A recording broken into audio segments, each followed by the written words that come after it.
In the philosophy of the Tao, man is always seen as in nature rather than dominating it.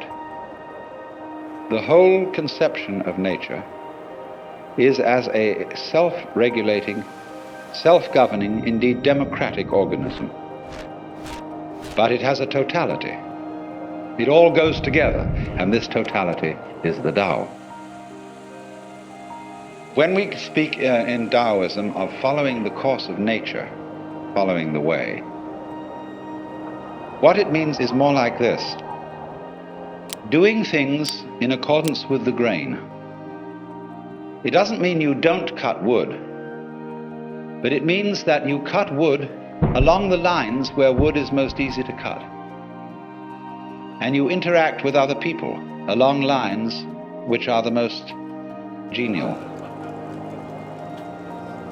And this then is the great fundamental principle which is called Wu Wei,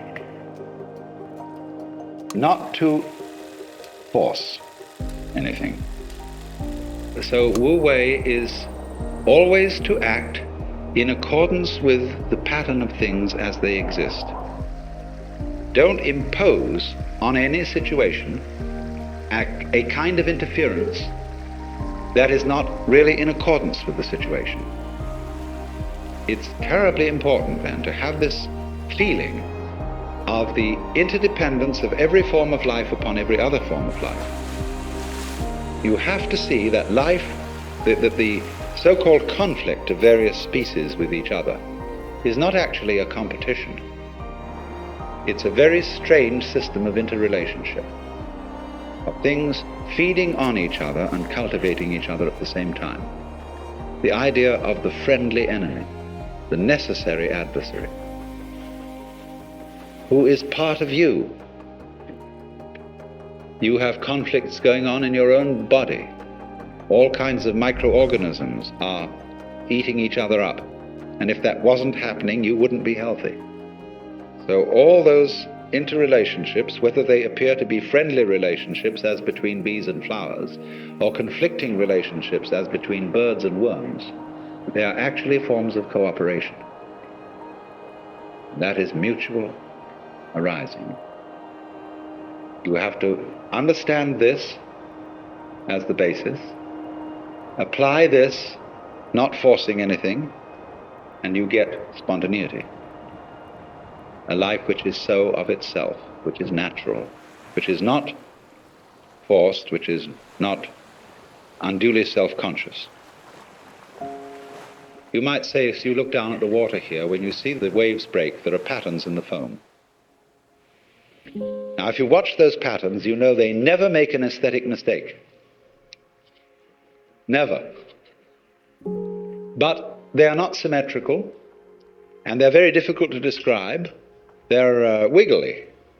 So are the markings in jade, so is the grain in wood, but we love the grain in wood.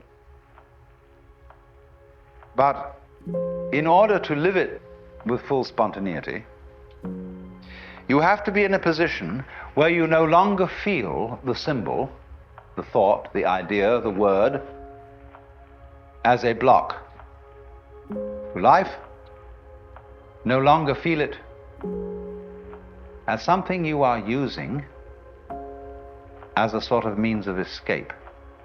To be able to use the symbol not as means of escape, you have to know in the first place that you can't escape. And not only that you can't escape, but there is no one to escape. There is no one to be delivered from the prison of life. The liberation of the mind from identifying itself with symbols is the same process exactly as breaking up the links between the successive moments. The illusion of a self, a continuing self that travels from moment to moment and picks them all up,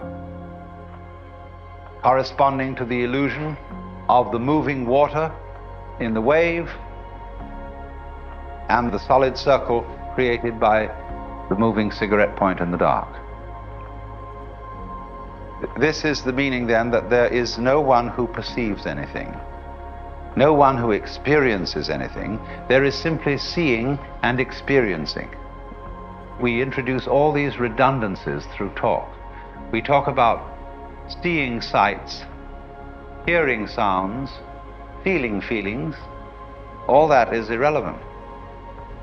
There are sights, there are sounds, there are feelings.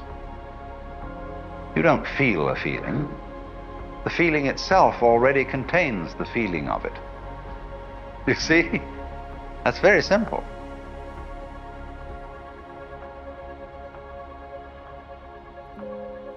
To have sight, you don't need something to be seen on the one hand and a seer of something to be seen on the other. And then some mysterious way they come together. The seer and the seen, the knower and the known, are what we call terms.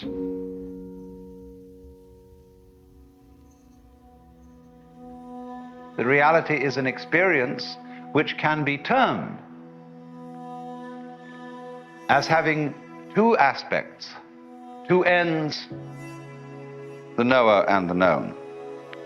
But that's only a figure of speech.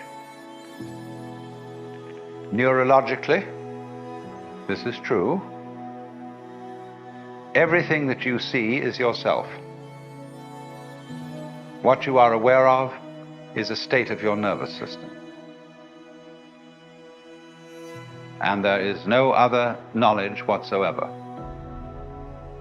That doesn't mean that your nervous system is the only existing reality and that there is nothing beyond your nervous system.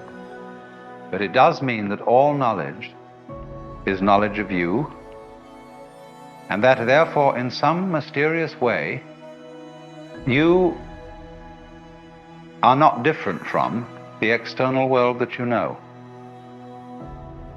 If you see then that what you experience and you are the same thing, then realize also, going beyond that, that you are in the external world you're looking at. You see, I'm in your external world, you're in my external world. But I'm in the same world you are.